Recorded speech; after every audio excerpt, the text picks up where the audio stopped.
Salut les traders, j'espère que vous allez bien. Bienvenue à cette vidéo où je vais vous montrer une stratégie tellement hyper puissante que vous allez vraiment adorer. Cette stratégie va vous aider de pouvoir faire énormément d'argent. Cette stratégie va vous aider de terminer votre semaine de trading avec beaucoup de gains, beaucoup de bénéfices.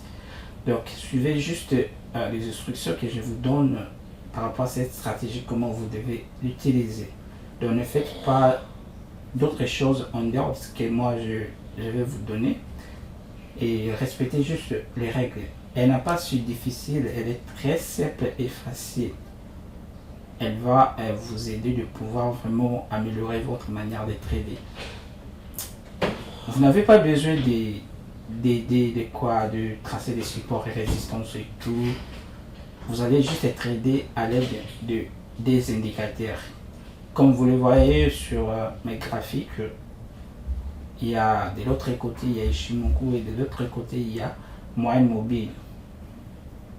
Il y a deux périodes de moyenne mobile ici. Alors, comment ça se passe? Si vous allez peut-être trader EURUSD ou soit GBP USD ou soit n'importe quel actif financier que vous pourrez trader, Nasdaq, Gold, quoi que ce soit. Il suffit juste d'ouvrir des graphiques. Par exemple, si vous tradez Gold, vous ouvrez des graphiques, comme je le fais ici, comme vous le voyez, des graphiques. Alors, de l'autre côté, vous ajoutez Ichimoku. Donc, ne changez pas, utilisez toujours Ichimoku avec les paramètres par défaut. C'est ce qui est toujours conseillé. Donc, ne change pas les paramètres ou quoi que ce soit, ne change rien. Ce que vous devez changer peut-être vos couleurs préférées pour faire la différence nuage, TS, KS, donc ça dépendra de vous. Mais le paramètre ne change rien, utilisez le paramètre par défaut. Si vous changez les paramètres, vous aurez des très mauvais résultats. Ichimoku, de l'autre côté vous ajoutez Ichimoku et de l'autre côté vous mettez moyenne mobile. Moyenne mobile simple, donc moyenne mobile simple, période 8. Deuxième période que vous allez ajouter moyenne mobile simple, période 21. Donc vous ajoutez ça, on va voir ce que ça va donner. Alors c'est quoi les règles pour trader? Pour trader, vous allez attendre les croisements. Les croisements de moyenne mobile et les croisements de TS et KS.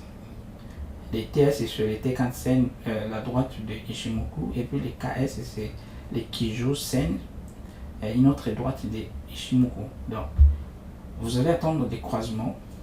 Ça c'est la première règle. Vous allez attendre les croisements. Ce qui commence à faire le croisement au premier sur le moyenne mobile, s'il y a un mouvement baissier, d'abord sur le moyenne mobile qui commence à se croiser, et puis après sur Ichimoku, les TS et les KS qui viennent se croiser. Alors, pour vendre sur ces mouvements baissiers, vous allez d'abord avoir un croisement ici. C'est à partir d'ici que vous devez vendre. Et en vendant ici, là déjà, les TS et les KS ont fait aussi un croisement. Vous vendez à partir de là. Donc, vous avez des confirmations des deux côtés. Donc ne mélangez pas moyenne mobile et Ichimoku sur le même graphique, ça va vraiment vous embrouiller. Il faut savoir séparer les choses. Donc vous ouvrez des graphiques et l'autre est moyenne mobile, l'autre est Ichimoku. Là vous avez une vision claire sur le mouvement du marché. Parce que trop des indicateurs sur les graphiques, ça cache encore d'autres choses. Et certaines réactions du marché, tu ne pourrais pas voir. Peut-être des régins, des histoires pareilles, c'est difficile à remarquer lorsque vous remplissez beaucoup des indicateurs. Alors, il faut que vos graphiques soient vraiment clairs, simples et lisibles, donc qui vous permet de pouvoir bien lire le bougie. Parce que c'est très important de savoir comment la bougie a clôturé, sa grandeur, elle est comment, est-ce qu'il y a une mèche, comment elle est clôturée, voilà. Et si vous mettez beaucoup d'indicateurs sur les graphiques, ça pêche. de pouvoir bien lire les graphiques. Alors, ce que vous devez faire, Ishimuru de l'autre côté, le moyen mobile de l'autre côté. Alors, première règle, c'est attendre les croisements. Donc, les croisements commencent par la moyenne mobile. Comme vous l'avez remarqué ici, le marché est en train de monter. La moyenne mobile, les deux moyennes mobiles ont déjà fait un croisement. Mais ici, Ichimoku n'a pas encore fait un croisement. Donc, les KS et les TS ne se sont pas encore croisés. Vous comprenez? Et là, on ne pourrait pas acheter. On ne pourrait pas acheter parce que les marchés peuvent faire un mouvement baissier. On doit attendre. On doit attendre qu'il y ait un croisement ici. Dès qu'il y a un croisement ici, là maintenant on va se positionner en achetant parce qu'on sait que les marchés vont faire un mouvement aussi. Vous comprenez? Alors, ici nous avons un croisement. Nous sommes en train de patienter. Ici, il y a eu croisement de prix lorsque les marchés étaient montés. Donc maintenant, il y a correction. Peut-être que le prix va revenir jusqu'à ces niveaux ici. Et dès que le prix va revenir comme ça, peut-être déjà ici, il y aura un croisement. Donc, on pourra acheter déjà à partir d'ici. Et puis, quand le marché fait le boom aussi, on gagne. Ça, c'est la première règle. Donc, acheter lors des croisements. Quand il y a un croisement, vous achetez. Alors, deuxième règle, vous pouvez acheter lorsque le prix casse le TS. Donc, ici, le marché est baissé. Voilà que nous venons d'une impulsion. Le prix a fait une correction et puis ça baisse. Ça n'a pas pu casser ces supports. Il y a un support ici que le marché n'a pas pu casser. Et du coup, nous avons cette bougie engulfing. Puis une bougie suivante qui a cassé les TS. Vous comprenez? La bougie a clôturé au-dessus des TS. Et ici également, la bougie a clôturé sur la moyenne mobile 8 plutôt, période de 8. Donc comme le prix a clôturé au-dessus des TS et ici le prix a clôturé juste sur la moyenne mobile, alors c'est une très bonne confirmation d'achat. Donc on pourrait directement placer notre trade d'achat à partir de là et puis notre stop loss est juste à la fin de cette mèche. Et on prend le risque de pouvoir, si on perd, on pourrait perdre peut-être trentaine de pips si le marché fait un retournement baissier. Parce que là, déjà, il y a un support à ce niveau qui le Chikou Span nous a déjà montré qu'il y a un support à ce niveau. C'est pourquoi il est important d'acheter à partir d'ici parce qu'on sait que les marchés peuvent venir frapper ces supports et puis aller à la hausse. Ça ne peut pas toucher notre stop loss. Donc, un bon signal d'achat parce que la bougie ici a cassé les TS et la bougie a clôturé juste sur la moyenne mobile 8. Donc, un bon signal. Ça, c'est deuxième règle. Donc, je peux acheter à ces niveaux parce que le prix a cassé TS, parce que le prix a clôturé sur la moyenne mobile 8. C'est comme ici au-dessus. Le prix a clôturé sur la moyenne mobile 8. Ici, le prix a cassé le TS. Vous voyez que la baisse a également été liée. Parce que dès qu'il y a cassé ici et ici le prix est sur la moyenne mobile, c'est que le marché va continuer la baisse. C'est très simple que ça. Donc vous achetez ici, plutôt vous vendez ici.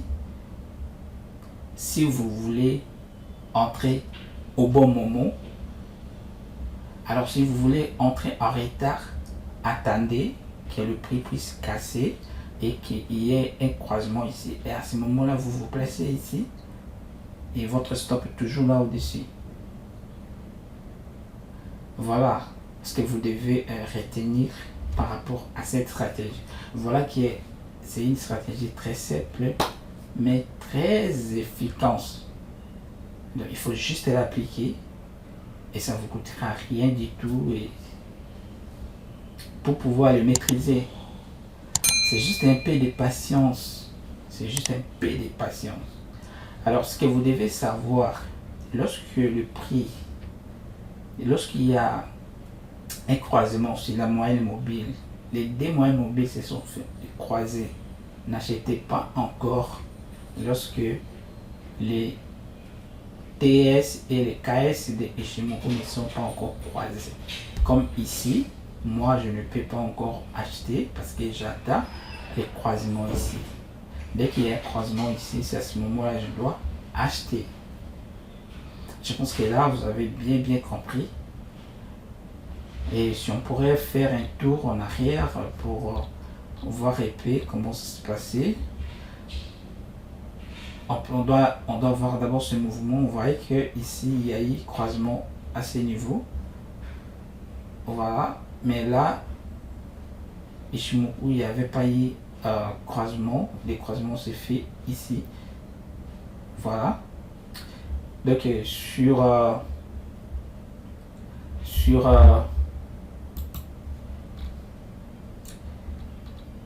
sur Ishimoku, voilà, sur Ishimoku, le croisement s'est fait à partir de cette bougie, alors que sur la moyenne mobile, le croisement s'est fait ici.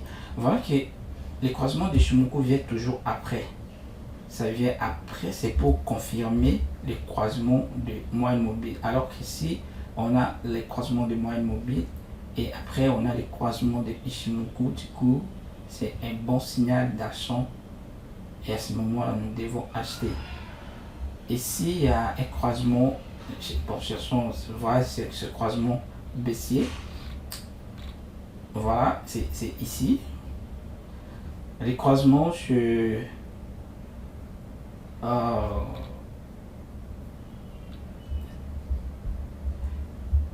le moyen mobile, les croisements il est à partir d'ici, alors que chez Ishimoku, le croisement est lié à partir d'ici. Vous voyez que le Ishimoku s'est toujours croisé en retard. Déjà ici, on sait que nous avons un croisement, le marché va baisser. Mais maintenant ici, on doit attendre parce que le prix devrait faire une correction pour tester les nuages. Vous savez que dans Ishimoku, lorsque le prix casse les nuages, il y a toujours un retest sur les nuages. Parce que le prix va aller chercher les SSB et les SSA. Vous comprenez? Le prix va aller tester les SSB et les SSA.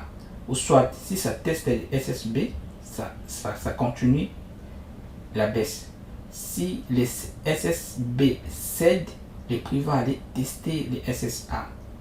Dès que ça teste les SSA, si les SSA cèdent, là il y a retournement de la tendance. Si ça ne cède pas, c'est à ce moment-là la tendance va continuer à tomber. Donc voilà pourquoi les croisements de Ishimoku viennent toujours après, parce que le prix doit faire ces mouvements-là, tester les nuages, les SSB et les SSA. Donc déjà, on a un croisement ici. Et on doit maintenant déjà savoir que d'ici 2 heures, 3 heures, ou soit d'ici 30 minutes, 45 minutes, je dois vendre. Je dois vendre la USD, soit GBP-USD. Alors je dois maintenant patienter. Donc vous pouvez même trader des indices statistiques avec cette stratégie. Vous pouvez trader n'importe quel actif financier avec cette stratégie. Même boom crash.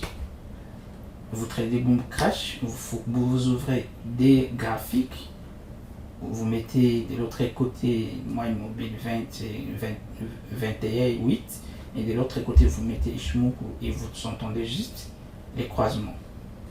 Donc lorsque vous avez croisement des moyennes mobiles et puis vous attendez les croisements de Ishimoku, à ce moment-là, vous entrez en position. Alors, si vous ne voulez pas attendre les croisements, alors achetez juste lorsque le prix casse moyenne mobile 8 et lorsque le prix casse le TS. Voilà, c'est trop simple ce que vous devez retenir. Donc si vous appliquez très bien cette stratégie, je sais que vous allez faire développer vos comptes trading à des gros chiffres, parce que moi-même je l'ai expérimenté. Et je sais que ça va donner le même résultat que je reçois de votre côté aussi. Parce que chez moi, parce que je ne peux pas vous donner quelque chose que je n'ai jamais essayé. Donc si je vous enseigne ça aujourd'hui, c'est que je l'ai essayé il y a quelques jours, je l'ai essayé il y a quelques semaines, je l'ai essayé il y a quelques mois. Donc j'ai une confirmation totale sur cette stratégie. Et c'est la raison pour laquelle maintenant je viens aussi partager avec vous, parce que je sais que vous et moi, nous sommes toujours à la recherche de l'argent et on est toujours à la recherche d'une meilleure stratégie pour pouvoir faire avancer nos comptes, développer nos comptes trading, atteindre nos objectifs de trading. Voilà. Je vous rassure qu'avec cette stratégie, vous allez terminer votre semaine de trading toujours en bénéfice. Respectez ce que je vais de vous expliquer et appliquez ça dans vos comptes. Démo d'abord, ce que vous devez savoir, toute stratégie, je ne peux pas directement aller dans votre compte réel. Commencez par démo, travaille pendant 2 ou 3 jours, 4 jours, une semaine, 5 ans démo et faire évaluer maintenant vos résultats et vous allez voir que ça va marcher parfaitement. Donc respectez les zones des stop loss et lorsque vous avez des signaux. C'est très important, ne mettez pas les stop loss à n'importe quel endroit parce que vous avez peur de perdre beaucoup d'argent ou quoi que ce soit. Dans ces signaux, les stop loss doivent être là. Dans ces signaux ici, les stop loss doivent être ici. Ne venez pas mettre les stop loss là ou soit ici parce que vous avez peur de perdre de l'argent. Ça ne se passe pas comme ça. Parce que les prix peuvent descendre pour chercher la liquidité, alors ça va te foutre dehors et puis repartir à la hausse, tu vas regretter. Alors si la vidéo vous a plu, partagez avec vos amis, partagez la vidéo et puis likez la vidéo. Et si vous n'êtes pas encore abonné à notre chaîne FX Gold, abonnez-vous. Et je viendrai très prochainement avec une vidéo où je vais vous expliquer encore l'indicateur Ichimoku avec beaucoup de détails parce que c'est un indicateur tellement complet. Il y a une vidéo précédente où j'ai expliqué juste comment prendre des trades avec Ichimoku et tout, mais cette fois-là, je viendrai avec une vidéo d'explication complète sur indicateur Ichimoku. Et portez-vous bien et on se retrouve prochainement sur une nouvelle vidéo.